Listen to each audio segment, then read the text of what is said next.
오늘 우리에게 주신 하나님의 말씀 갈라디아서 1장 11절에서 24절까지 말씀을 우리 같이 봉독해 올립니다. 형제들아, 내가 너희에게 알게 하노니 내가 전한 복음은 사람의 뜻을 따라 된 것이 아니니라.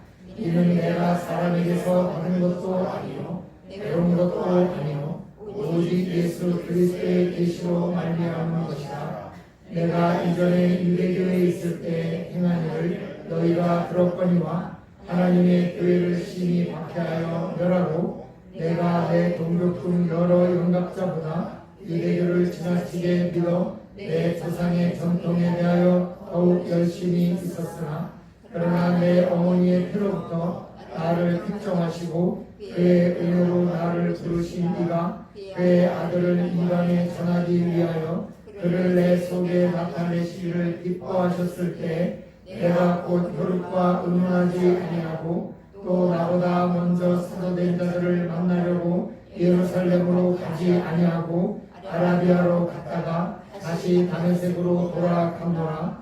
그 후 3년 만에 내가 게바를 방문하려고 예루살렘에 올라가서 그와 함께 15일을 머무는 동안 주의 형제 야고보 외에 다른 사도들을 보지 못하였노라. 보라, 내가 너희에게 쓰는 것은 하나님 앞에서 거짓말이 아니로다. 그 후에 내가 수리아와 빌리기아 지방에 이르렀으나 그리스도 안에 있는 유대의 교회들이 나를 얼굴로는 알지 못하고 다만 우리를 박해하던 자가 전에 멸하려던 그 믿음을 지금 전한다 함을 듣고 나로 말미암아 하나님께 영광을 돌리니라. 아멘. 공지한다는 말은 항상 공지하는 사람과 공지받는 사람의 긴장관계가 존재합니다. 어떤 공지는 공지를 하면서도 듣는 사람이 못 들었으면 하고 공지를 하는 경우도 있습니다. 그것은 공지하는 사람이 불리한 경우에 그렇습니다. 최근 찾아가지 않은 보험료나 남아있는 통장 잔고를 알려주는 홈페이지가 나와서 많은 사람들이 그것 때문에 또 들어가 본 적이 있다고 합니다. 간혹 그런 말이 또 뉴스에 나옵니다. 그런데 내가 생각하기는 제가 아무리 이사를 다녀도 세금은 기가 막히게 찾아옵니다. 제가 걱정 안 해도 제가 있는 곳으로 우편물이 딱딱 배달되어 옵니다. 그럼 보험회사에서 알아서 나한테 찾아가라고 하면 되지 왜 그거를 공지라고 뉴스라면서도 줄 생각을 안 할까? 되게 재밌는 거죠. 그래서 보험회사나 은행은 절대 고지를 하지 않습니다. 그 사람 개인에게 공지할 수 있는데도 불구하고 하지 않는 거죠. 하지만 사회단체나 공익단체 같은 데서 그걸 공지해서 우리가 알게 되는 거죠. 그러니까 어쩔 수 없어요. 아쉬운 사람이 찾아보고 한 푼이라도 찾아가면 됩니다.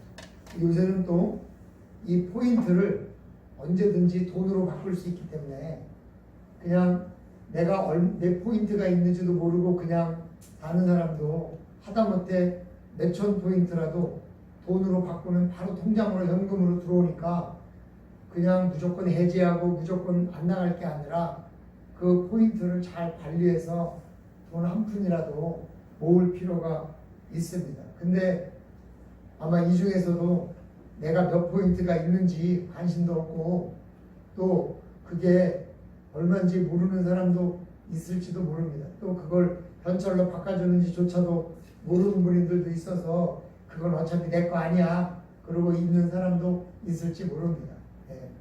오시면 제가 도와드릴 테니까 얼마든지 바꿔서 다만 한 푼이라도 우리가 아껴야 되지 않습니까? 근데 요새 또 특별히 현 정부가 들어오면서 이 저소득층이나 또는 어려운 사람에 대한 복지 시스템이 다양하게 변화하고 있다고 합니다. 근데 자기에게 어떤 혜택이 혹시 있는지를 알아볼 필요가 있다는 거예요. 왜냐하면 그런 복지 혜택은 신고한 사람에게만 혜택이 가기 때문에 신고하지 않는 사람에게 저절로 찾아가는 건 아니고 내가 신고하면 어떤 혜택이든지 나한테 있는 혜택이 있으면 받아올 수 있는 거죠.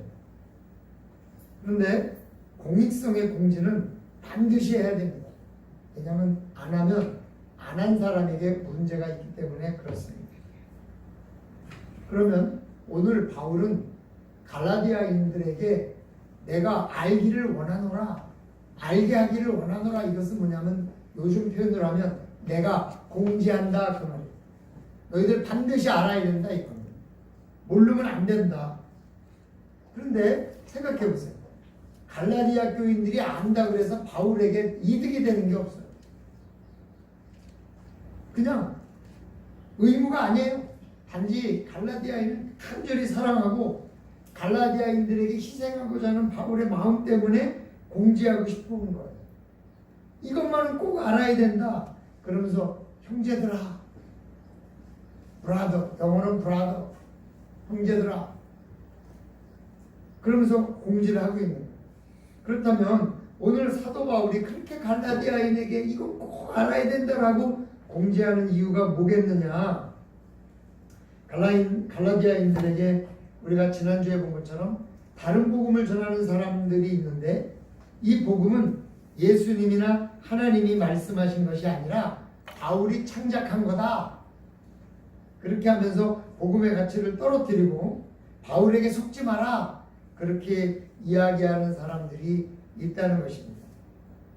사실 여러분은 모르시지만 굉장히 오랫동안 이 복음이 예수의 복음이 아니라 바울이 복음이라는 그런 논쟁이 있었습니다. 그래서 여러분들이 조금만 검색해 보면 바울이 복음 전한 복음서라는 책도 있습니다.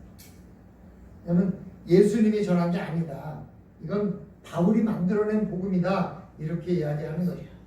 이 예수님이 십자가의 속죄를 언급했다기보다는 바울이 후에 이걸 논리적으로 이론을 만든 거다. 이렇게 오해하는 거죠. 그러나 여러분, 예수님도 이미 여러 차례 말씀하셨어요. 왜냐하면 요즘은 너무 잘 돼 있어가지고 제가 목사지만 어쩔 때는 전하기 전에 한 번 더 확인해봐요.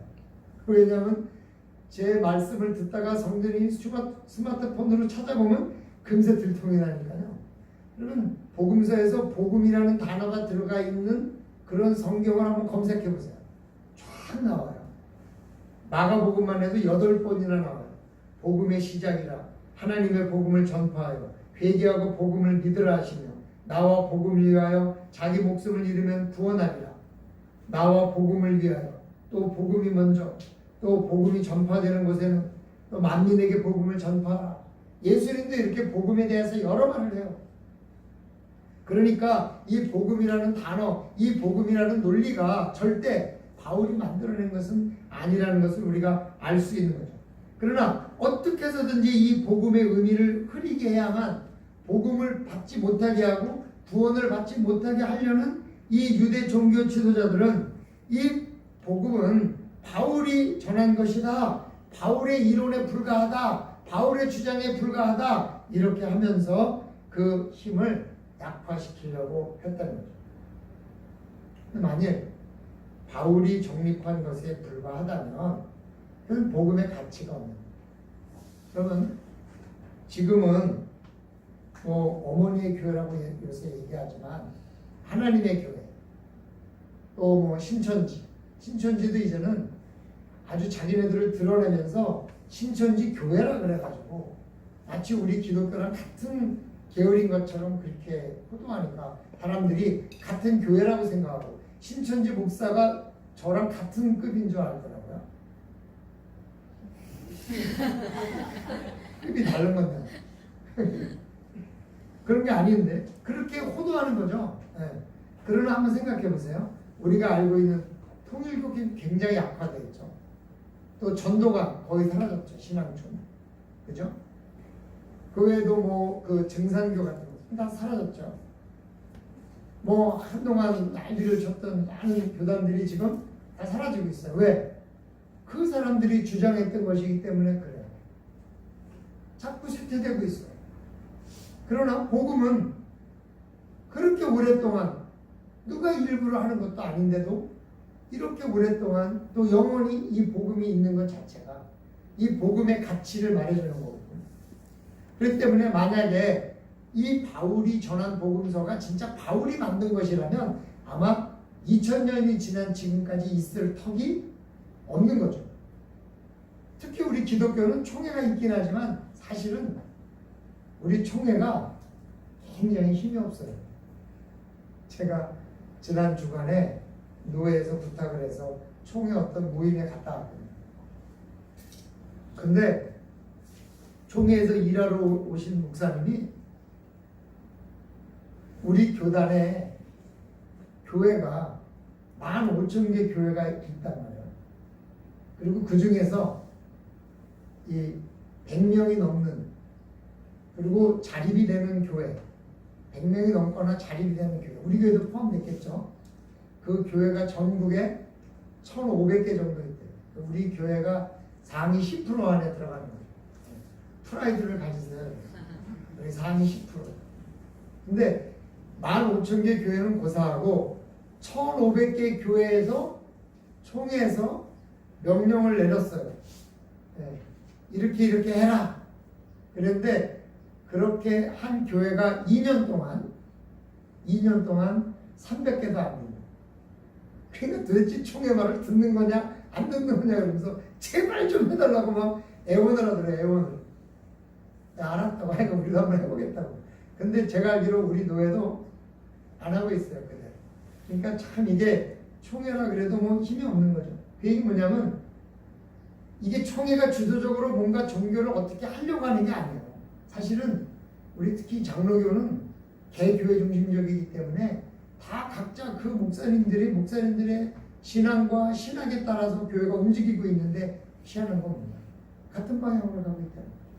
이게 하나님의 역사가 아니면 도저히 불가능한 거예요. 그래서 교회는 아무리 다 없애려고 해도 없애지 못해요. 북한에도 교회가 있고. 그잖아요. 그러니까 이 교회라는 것은 정말 이 복음이라는 것은 하나님이라는 것은 정말 이거는 누가 주도적으로 어떻게 해서 되는 게 아니기 때문에 바울이 한 것이 아니라고 볼 수 있는 거죠. 그래서 이 갈라디아인이 이걸 꼭 알아야 되는 것처럼 우리 벌교 소망교회 성도님들도 이건 반드시 알아야 된다. 사도 바울이 공지하는 거예요. 그리고 오늘 우리가 반드시 알아야 되는 건 뭐냐? 이 복음이 하나님이 정하신 것이다 하는 것은 반드시 알아야 된다. 이 복음은 누구 뭐 베드로가 만든 것도 아니고 바울이 만든 것도 아니고 야고보가 만든 것도 아니고 오직 하나님께서 만드신 것이다. 그것을 우리가 분명히 알아야 된다. 우리 옆에 분에게 혹시 졸았을지 모르니까 한번 말해주세요. 복음은 하나님이 정하신 것입니다. 이렇게 한번 말해주세요. 하나님이 정하신 것입니다. 네. 꼭 믿으셔야 됩니다. 이거는 우리가 아무리 졸아도 혹시 옆에 사람이 좋은 것 같으면 한번 꼬집어서 한 번 더 말해주세요. 옆에 분에게 한 번 더 말해주세요. 이 복음은 하나님이 정하신 것입니다. 시작. 이 복음은 하나님이 정하신 것입니다. 네. 할렐루야. 아멘. 물론 우리도 이걸 반드시 알아야 돼요. 그렇다면 이 복음이 하나님이 정하신 것이라는 증거를 바울은 어떻게 주장하고 있는가? 첫째로 바울이 만들어낼 수 없는 이론이다 이렇게 말합니다. 자기가 유대교에 있을 때 행한 일을 너희가 들었다. 하나님의 교회를 심히 박해하여 멸하고 내가 내 동족 중 여러 영갑자보다 유대교를 지나치게 믿어 내 조상의 전통에 대하여 더욱 열심히 한다. 그러면 사람이 어떤 이론을 생각하고 새롭게 만들려면 그 이론에 대한 지식이 필요하겠죠. 아무런 생각도 없이 갑자기 이론이 성립되지는 않죠. 그런데 바울은 자신이 신봉하던 신학이 있었어요. 그게 뭐냐면 유대교예요. 지금도 가끔 혼돈하시는 분들이 있는데 이스라엘은 유대교인입니다. 기독교인이 아니에요. 이스라엘에서 기독교는 이단입니다. 그렇기 때문에 이 이스라엘에서는 이 개신교가 예배드리기가 어려워요. 그래서 어떤 분이 이스라엘에 선교사로 간다 그러니까 아니 거기를 왜 가냐고 그래요. 거기야말로 선교가 필요한 곳이다. 그렇게 얘기합니다. 근데 이 신학을 유대교에서 배웠는데 예수의 부활을 믿는 사람들을 심히 박해했을 뿐만 아니라 왜? 유대교가 박해하라고요. 바울보다 나이가 많은 선배 신학자들보다 자신이 더 유대교를 신봉했다. 조상의 전통을 열심히 지켰던 사람이다. 그런 바울이 자신이 배우고 신봉했던 이론을 뒤집고 예수가 부활했으니 유대교를 버리고 와라. 그렇게 이야기하는 것이 가능한 일이냐? 이렇게 얘기합니다. 제가요, 할아버지 때부터 배우고 익힌 기독교의 신학이 있어요, 제가. 그러니까 어떤 그 교수님이 저희 말씀을 많이 들으신 교수님이 계시는데, 목사님은 참 합동 측 목사님답지 않게 말씀이 참 자유분방하고 굉장히 그 좋다 그래요. 왜냐면 그분이 이제 약간 좀 보수적은 아니시니까. 제가 마음에 든다 이 말이에요. 제가 어떻게 생각하면 저는 제 할아버지나 외할아버지나 저희 고모나 고모부나 제 가족 중에서 합동 측은 아버지 제 아들 반 합동 측이고 나머지는 다 통합 측이니까 어떻게 생각하면 통합 측 신앙이 더 가까운지도 모르겠어요. 근데 그분이 그래요.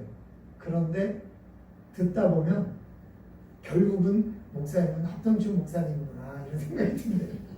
그러니까 약간 얘기할 때는 조금 좀 아닌 것 같은데 결론적으로 와보면 항상 거기에 기착된다. 왜냐? 내가 합동측 신학을 배우고 합동측 신학을 공부하고 내가 합동측 신학에서 믿음을 가졌기 때문에 그럴 수밖에 없잖아요. 그런데 제가 만약에 어느 날 이단 신학을 믿는 신천지에 가가지고 신천지를 전도하러 다닌다. 이게 말이 되겠느냐?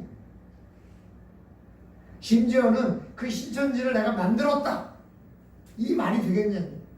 내가 지금 이 신학에 빠져 있는데. 어떤 이단은요, 참 재밌어요. 죄를 지었는데 탕감받으려면 매를 맞으면 된대. 그래서 그 세례를 받는 자리에서 세례를 받으면 앞에 나서 쫙 엎드리면 그 교주가 나서 몽둥이로 한 대씩 때려. 그러면 그 맞은 순간에 그 탕감봉이라는 걸 맞는 순간에 제가 사해진다고 그러더라고요. 우리도 그렇게 하면 내가 한 대씩 다 때려볼 수 있는데. 네. 근데 말이에요. 난 그걸 믿는 사람도 신기하지만 더 신기한 건 그걸 만들어낸 사람이 더 신기해요. 그걸 누가 믿을 거라고 만들어냈을까? 근데 그걸 믿고 거기서 그 매를 맞고 있다는 거예요. 너무 신기하잖아요. 그런데 그런 이론을 제가 만약에 만들어냈다 그러면 말이 되겠냐? 내가 합동측 신학에 완전히 루이스 폴컵의 칼뱅의 신학에 완전히 빠져 있는데 내가 그거를 다 버리고 그것을 만들어낼 수 있겠느냐? 그렇잖아요? 그러니까 사도 바울이 그런 주장을 하는 거예요.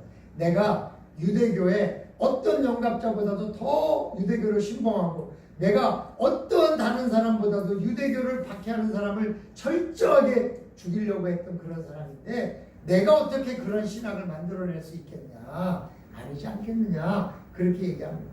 그러므로 바울은 이 복음이 자신이 세운 이론이 아니라는 것을 증언하고 있는 겁니다.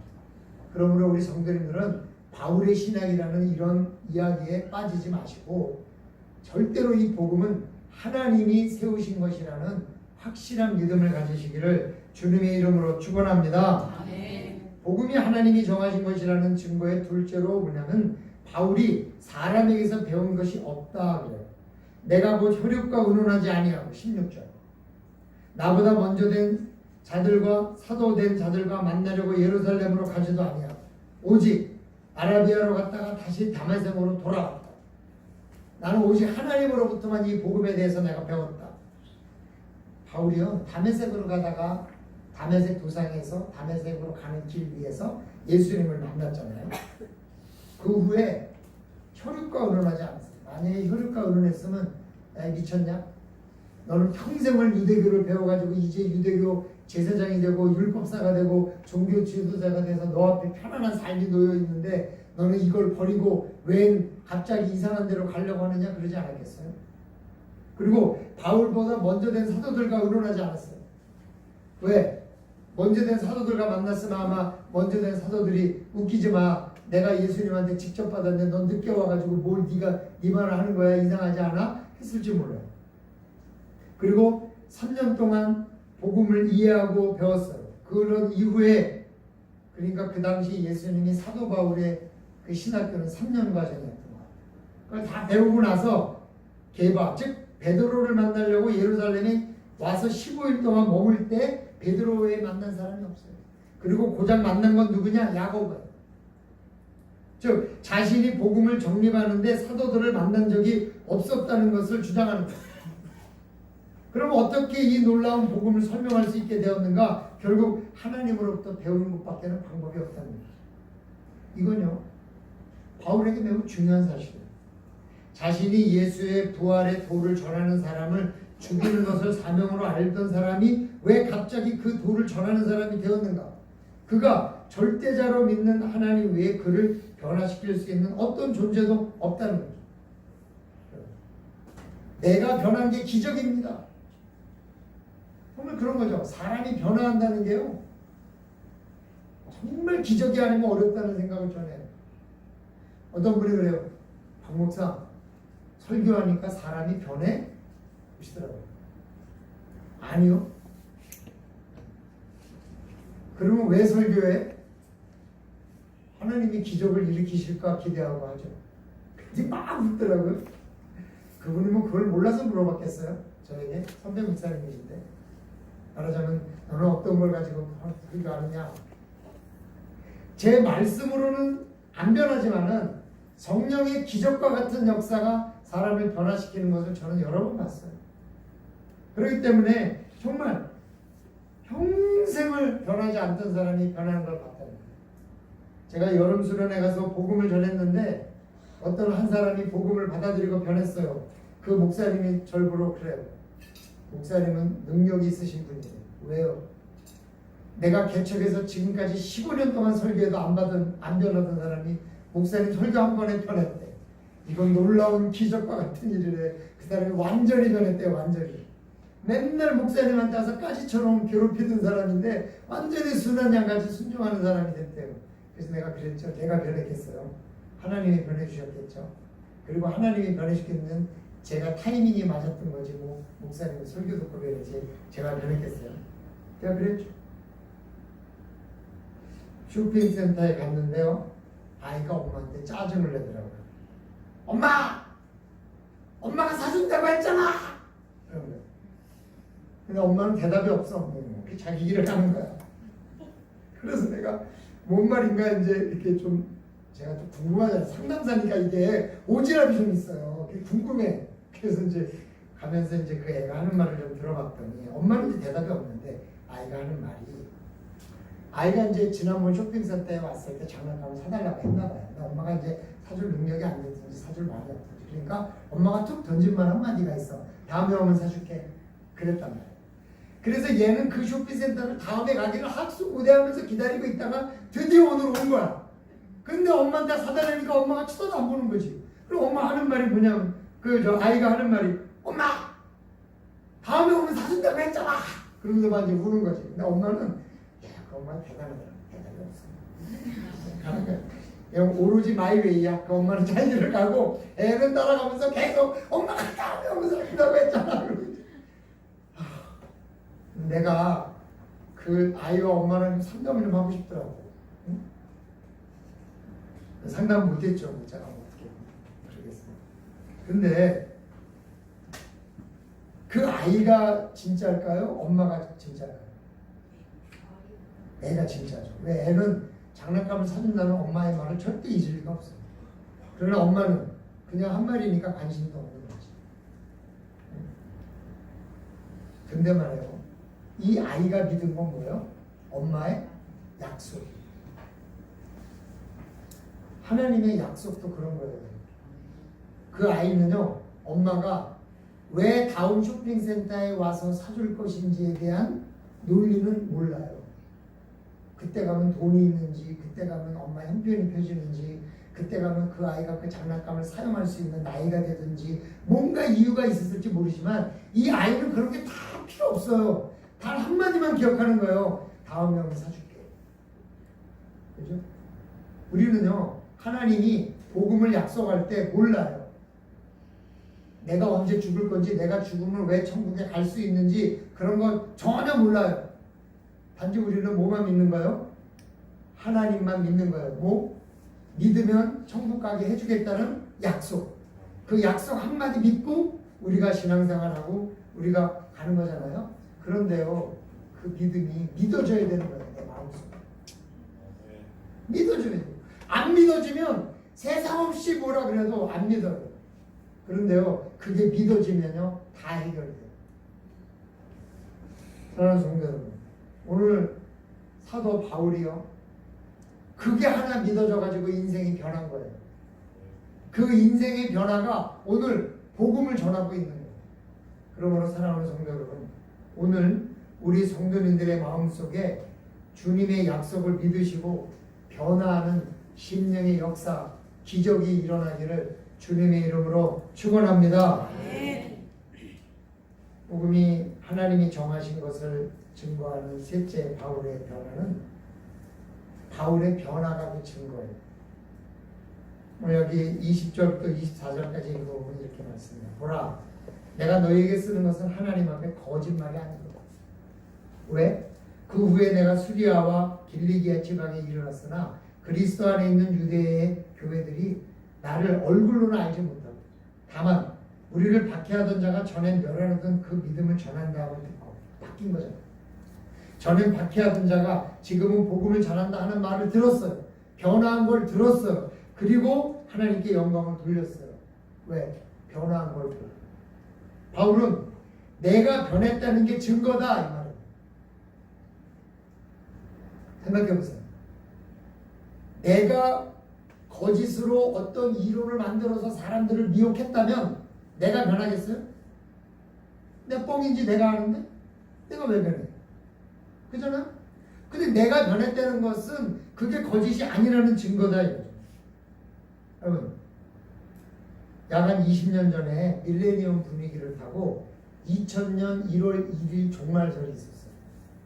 여러분들 여기도 그게 좀 있었는지 모르겠어요.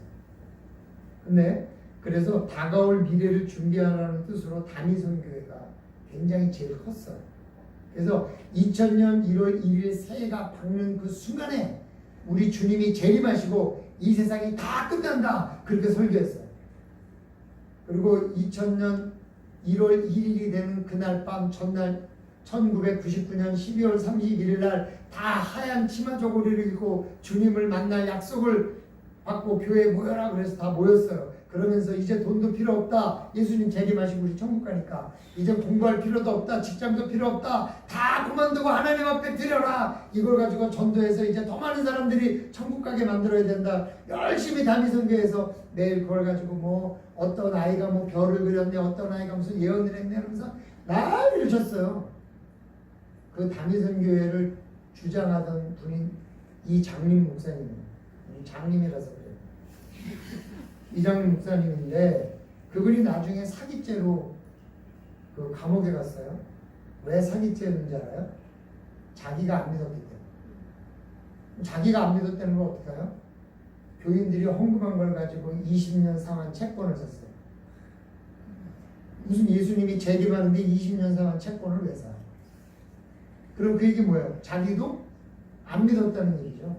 그러니까 성도들이 그걸 믿고 헌금한 돈을 가지고 20년 후에 돌려주는 채권을 샀다 이거예요. 그럼 자기는 20년 후에 재림 안 하고 있겠다는 얘기야? 아니면 예수님이 재림하셨는데 자기는 천국 안 가고 이 땅에서 그냥 살겠다는 얘기야? 뭐예요? 그래서 그게 사기죄가 된 거예요. 자기가 알고 속이면 사기죄고 자기가 모르고 속였으면 사기죄가 아니에요. 그래서 자기가 몰랐다는 것만 증명하면 돼. 그러니까 여러분 사기치고요. 빠져나갈 방법은 그거예요. 내가 몰랐다 그러면 돼. 그것만 증명할 수 있으면 사기에도 사기죄를 안 걸려요. 네? 자기가 분명히 몰랐다는 걸 확신해야 돼. 근데 이분은 그랬잖아요. 나중에 목회하시면서 그분이 하는 말이 참 나도 그럴 줄 몰랐다. 그럼 말이 안 돼. 그러면 20년 상한 채권을 안 사야 돼. 그걸로 다 정말 복음 전도하고 그랬어요. 그게 뭐예요? 바울은 내가 변했다. 내가 변한 걸 가지고 사람들이 보고 영광을 돌렸다. 그런데 그걸 내가 전했다고? 내가 만들어냈다고? 내가 거짓말로 지금 얘기하고 있는 거라고? 말이 되냐? 아니잖아요.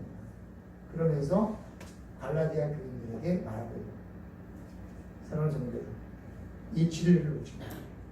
복음은 누가 만들어내거나 억지로 세운 거거나 아니면 누가 뭐 어떻게 한 게 아니라 하나님께서 세워주신 복음의 진리, 그 약속이 뭐냐? 예수 믿으면 천국 갑니다. 예수 믿으면 천국 갑니다. 이 진리는 하나님이 만든 것이다. 그러니 다른 복음에 속지 말고 이 진리 안에 있어라. 때로는 이 진리가 우리의 목숨을 앗아갈지라. 때로는 이 진리가 우리의 삶을 포기하게 만들지라. 때로는 이 진리가 우리에게 어떤 고난을 요구할지라. 흔들리지 말아라. 그렇게 주장하고 있는 사랑하는 성도 여러분, 하나님이 세우신 이 진리를 놓치지 말고 끝까지 붙들고 오직 하나님의 나라에서 만날 그 일만 상상하며 은혜로운 시간들 속에 승리하시기를 주님의 이름으로 축원합니다. 사랑하는 아버지 하나님, 너무나 고맙습니다. 오늘 복음은 바울이 세운 것이 아니라 베드로가 세운 것이 아니라 유대가 야고보가 세운 것이 아닌 것인 줄로 믿습니다. 이 복음에 흔들리지 않게 하여 주시고 그 어떤 것이 이 복음을 포기하게 만들지라도 결코 포기하지 않고 끝까지 승리하는 은혜가 되게 도와주시옵소서. 감사드립니다. 예수님의 이름으로 기도드리옵나이다. 아멘.